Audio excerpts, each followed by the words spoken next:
Auto என்னமோ அவளை மலையில எடுத்து தள்ளி விட்டேன்னு சொல்றாங்க. அவளை தள்ளி விட்டதே நான் தான்டா. முதல்ல சிந்துவோட பாடியை தேடி கண்டுபிடிச்சு போஸ்ட்மார்ட்டம் பண்ணிட்டு அதுக்கப்புறம் அவரை என்கொயரி பண்ணலாம். 5.4 inch சார். 5.4 என்ன வெயிட் இருப்பாங்க? 52 kg இருப்பாங்க சார். அவங்க கரெக்டா எந்த இடத்துல இருந்து விழுந்தாங்கன்னு சொல்லுங்க. சரியா எங்க விழுந்தாங்கன்னு காட்டுங்க.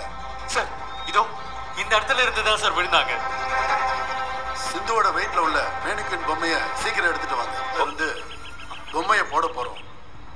அது கீழே எங்க விழுகுதோ அந்த சரௌண்டிங்ல தான் சிந்துவோட டெட் பாடி கிடைக்கும். பொம்மைய தூக்கி போடுங்கப்பா. உட்காரு.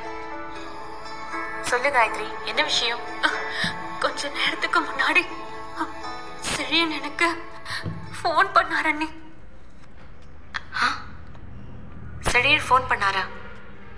என்ன சொன்னாரு? செழியனுக்கு அடுத்தவன அவர் பார்த்திருக்கா, பிடிக்கிறதுக்கு முயற்சி பண்ணிருக்காரு. ஆனா அவன் தப்பிச்சிட்டான். அன்னைக்கா இருந்தாலும் ஒரு நாள் அவனை கண்டுபிடிச்சு எதுக்காக செழியனுக்கு அடுத்தனாங்கன்னு கண்டுபிடிச்சு நம்ம எல்லார்கிட்டயும் சொல்றேன்னு சொன்னாரு.